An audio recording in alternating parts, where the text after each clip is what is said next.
Olá amigos do canal Academia do Cuidar, seja muito bem-vindo. Se você ainda não é inscrito, se inscreva, assine as notificações para você receber semanalmente os nossos vídeos que a gente está fazendo com bastante carinho para você, técnico de enfermagem, acadêmico de medicina, sobre diversos procedimentos e áreas da saúde. Hoje eu tenho a honra de receber aqui no meu canal o Dr. Renato Vicente. Dr. Renato, seja muito bem-vindo ao nosso canal. Obrigado, professor. Você é urologista. Uhum. Quais as suas especializações? Eu sou médico legista aposentado. Fui durante 25 anos diretor, subdiretor no Instituto Médico Legal de Goiânia. Fui professor de medicina legal na UFG e de direito na universidade, na faculdade Anhanguera, em Goiânia. E a minha formação de consultório é realmente urologia. E também sou médico do tráfego, trabalhando para o Detran como médico credenciado. Lá em Goiânia, o sistema de credenciamento tem as clínicas, né? E com doenças sexualmente transmissíveis, ou disfunção sexual, ou inadequação sexual, durante 15 anos, eu administrei um trabalho de combate a doenças sexualmente transmissíveis no ambulatório de referência da Prefeitura Municipal de Goiânia. Muito bom. Eu fico honrado em ter você aqui para a gente falar justamente sobre doenças sexualmente transmissíveis. E eu abri lá no meu status do Instagram, tá o link aí na descrição também, que você pode seguir a gente lá. Há perguntas para a gente repassar para o senhor aqui na entrevista. E a primeira dela é sobre doenças sexualmente transmissíveis do William, lá de Aparecida de Goiânia, lá pertinho da sua cidade, né? E ele fez a seguinte pergunta: sexo oral transmite doenças como HPV e AIDS? Se a pessoa que está praticando sexo oral estiver praticando com outra que tem doenças e não foi vacinada por HPV, fatalmente ele tem chances de desenvolver essas doenças, né? O que a gente poderia ter aí? O HIV, ele é mais desenvolvido e contagia com mais facilidade as células retais, quando a pessoa ejacula no reto da outra. Essa que recebeu o sêmen, e o sêmen contendo o HIV, ela procura as células de defesa do organismo. Mas essas células de defesa fagocitam, comem, engolem o HIV, o vírus. E essa célula é a que o vírus gosta. Se a gente fizer uma analogia, a garganta tem também um foco de células brancas, são as amígdalas e os linfonodos.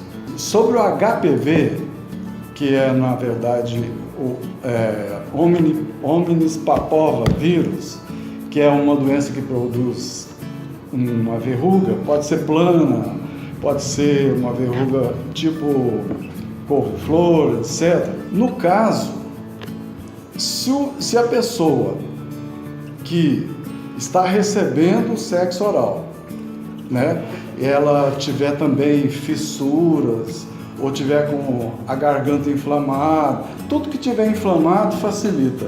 Corte, inflamação, facilita a penetração do vírus. Sim, pode ser transmitida a doença. Então, galera, você que gosta de uma garganta profunda, use camisinha para evitar pegar alguma DST.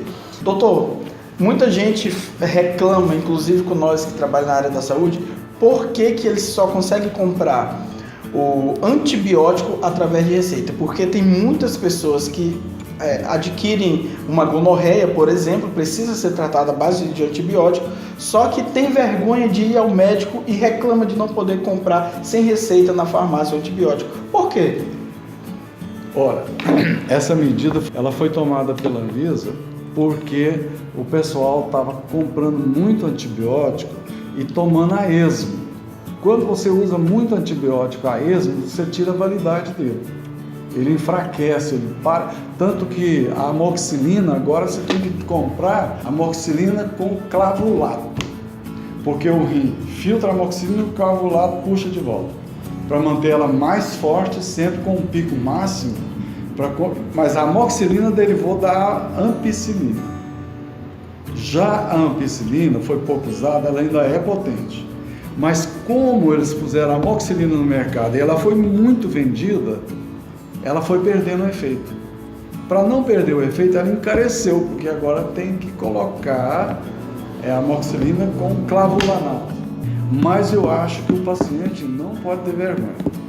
Ele tem que procurar o médico, porque o médico está preparado por qualquer tipo de pessoa, com qualquer vergonha, para ele resolver esse problema. Bom, recebi uma outra pergunta. Essa pessoa ela não quis se identificar. Foi, na verdade, várias pessoas que mandaram essa mesma pergunta. Doutor, o homem também tem ponto G? A uretra funciona o seguinte: se cair uma gota de esperma na uretra, você desencadeia o mecanismo de contrações que vão jogar o sêmen com uma certa força dentro da vagina, né?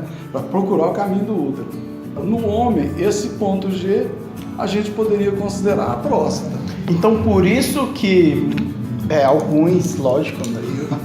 Alguns praticam sexo anal, seria a estimulação dessa próstata por estar mais próximo ali do canal retal? Porque o estímulo verdadeiro da pessoa, que não é masoquista, que gosta de dor, por exemplo, né? O estímulo verdadeiro dessa pessoa, às vezes até parceiros pedem as parceiras, né, para estimular a próstata. Próxima pergunta, ela quis se identificar, é a minha amiga Aline Oliveira, ela é técnica de enfermagem, trabalha na área da saúde também, e a pergunta dela é a seguinte: quando o homem mantém relação sexual com duração normal, entre aspas, prolongada, e depois de um certo tempo ele desenvolve ejaculação precoce, a mulher pode ser um fator? A rotina também pode ser um fator? Ou pode ser algo fisiológico? A ejaculação precoce, ela tem várias origens. A primeira teoria aceita sobre a ejaculação precoce é porque o sexo, o que o organismo visa com o sexo, não é o que nós inteligentes visamos. O organismo visa a reprodução. Então, uma vez que o pênis foi introduzido na vagina, que o pênis recebeu o calor, que o indivíduo percebe que o ambiente está favorável para ele, ele tem uma ordem mental de ejacular logo, porque se por acaso aquela relação for interrompida, ele já engravidou a mulher, entre aspas. Já está a caminho de ser engravidado. Então é instintiva a ejaculação. Isso é uma ordem instintiva, lá primariamente do núcleo, né, dos instintos, para que ejacule rápido para assegurar o filho. Esse é o primeiro. Agora, só que entre o funcionamento sexual, que desencadeia o sexual, né, começa primeiro no cérebro, porque o que na verdade existe é o chamado resposta sexual. Quando algo nos estimula, nós damos uma resposta sexual, o homem e a mulher.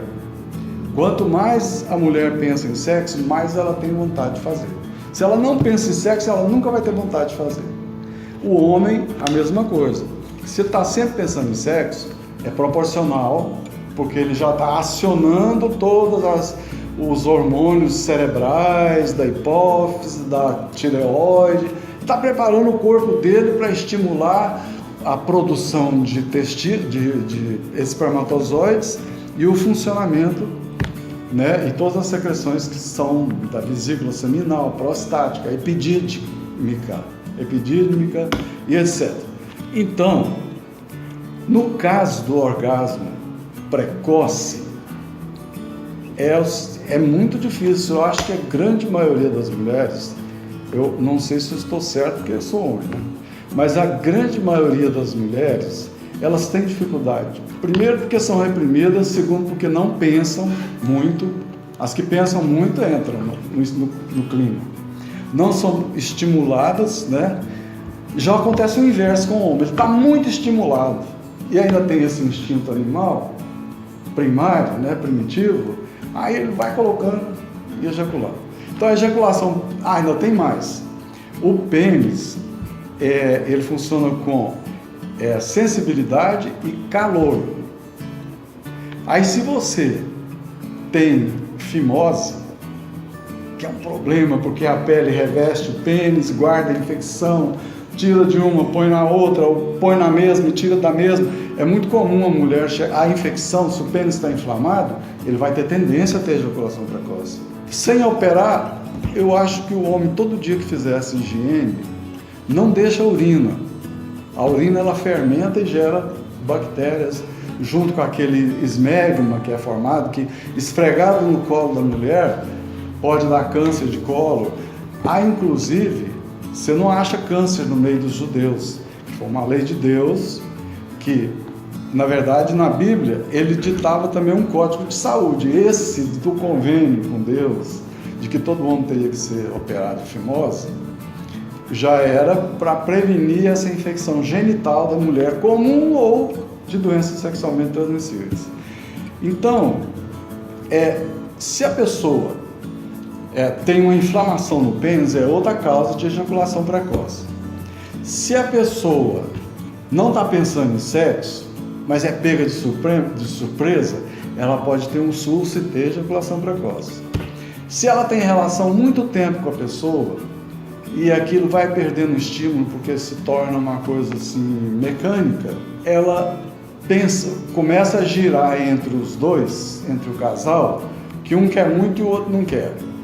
Um quer muito e o outro não quer. Aí ele, para se ver livre daquilo, para não ter uma queda do pênis, para que não tenha uma disfunção peniana, ele pode muito bem, inconscientemente, começar a ejacular depressa para se ver, ejaculei, acabou. Não quer o trabalho de estimular a mulher ou tem medo de ficar com o pênis em flacidez.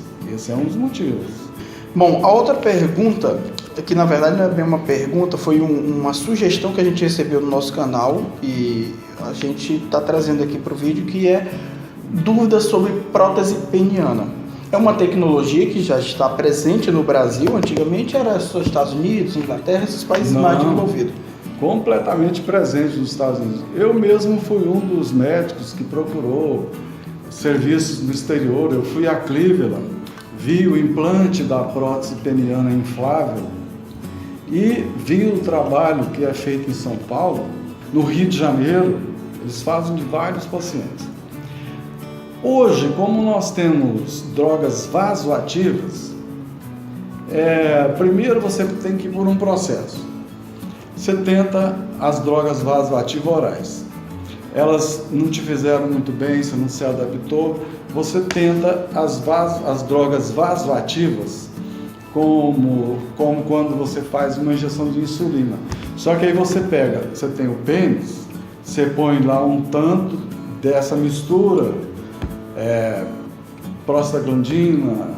Aí você faz aquela mistura, porque fica uma mistura mais eficiente, e você introduz no pênis e vai testando que quantidade deixa o pênis com ereção e por quanto tempo, para afastar a possibilidade de obstrução de artéria. Porque quando o indivíduo tem uma obstrução funcional da chegada de sangue no pênis, no corpo cavernoso, se você injetar essa droga vasoativa, ou então se você fizer um exame, examinar todas as artérias do pênis, você vai chegar à conclusão se é uma obstrução de artéria, porque as veias, quando o pênis entra em ereção, é porque as veias são fechadas, colabadas, e as artérias são relaxadas. Aí quando você tenta orais, quando você tenta essa medicação de drogas vasoativas, que você consegue 4 horas de ereção, não pode passar de 4. Senão já entra em priaprismo. Coagula e entra em priaprismo, que depois que acaba o priaprismo, 50% deles não tem mais ereção. Ainda nós temos doenças degenerativas. No caso, uma maior delas é o diabetes, que vai lesando os nervos, ele cria nódulos no nervo peniano. Aí a energia elétrica passa devagar, não consegue uma rigidez satisfatória, mas ele ainda tem sensibilidade. Nesses casos, e bem estudados também com a aplicação de drogas vasoativas, se a pessoa se adapta ou não, ou algumas sessões que podem até resolver o problema da pessoa, aí então a gente parte para uma prótese. Mas no Brasil, como o nosso poder aquisitivo não é tão bom assim, quem não quer problema, eu acho que tem que colocar uma prótese semi-rígida, porque tem as próteses flexíveis, rígidas, semi-rígidas e as infláveis. As infláveis é uma bombinha que você coloca na boca escrotal, aí quando você quer, você vai na bolsa escrotal e aperta de um jeito, bombeia, e você enche dois canos que você põe no lugar do tecido esponjoso. Se você põe eles com canais que você tem que conectar de cá, conectar de lá, e depois coloca o reservatório em cima da bexiga, que não tem problema. A bombinha na bolsa escrotal, e você bombeia na bolsa escrotal, você tem a rigidez completa. Depois você aperta o contrário, né? Você estava fazendo assim, faz assim, dá. Para nós, porque é uma prótese, você coloca uma prótese dessa nos Estados Unidos, vai aí coisa de, eu penso, uns $18 mil, não sei, porque faz algum tempo que eu fui lá, eram uns 10, já passou algum tempo, hoje deve ser uns $18 mil. Aqui também no Brasil se faz isso, mas o preço é muito alto e o resultado é quase o mesmo. E quando você põe uma prótese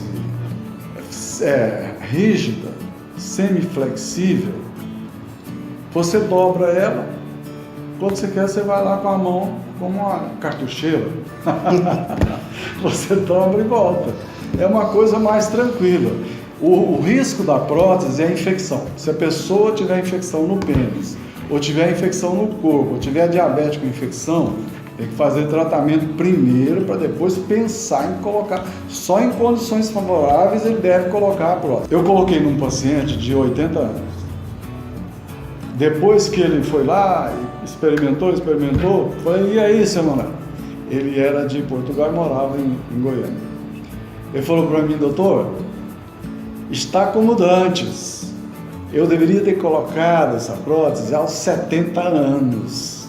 Então, agora, se der algum defeito, você vai lá, compra outra, troca, mas tem que ser uma coisa assim, no mesmo momento, porque se você tirar uma prótese e não repuser, aquilo colaba, aí você vai ter grande dificuldade para colocar outra. Certo. Doutor, muito obrigado pela entrevista. Agradeço a sua participação aqui no nosso canal. Estamos de portas abertas e a gente espera se encontrar mais vezes aí com novos assuntos. Em breve vou estar indo em Goiânia e a gente vai gravar um novo vídeo sobre assuntos que você aí de casa pode comentar, deixar aqui nos comentários do vídeo, que a gente pode estar fazendo aí temas para os próximos vídeos do canal. Eu que agradeço o seu convite. Eu acho que o conhecimento, ele é libertador. Conhecereis a verdade e a verdade vos libertará. Então, essas iniciativas, como o seu canal, professor, elas são muito válidas, porque enquanto a pessoa está lá se distraindo com alguma coisa, ela ganha um grande conhecimento e tem uma grande solução e pode, inclusive, sair de uma ansiedade, né? E procurar um caminho certo de tratamento. Obrigado a todos vocês, principalmente ao cinegrafista e a você, professor.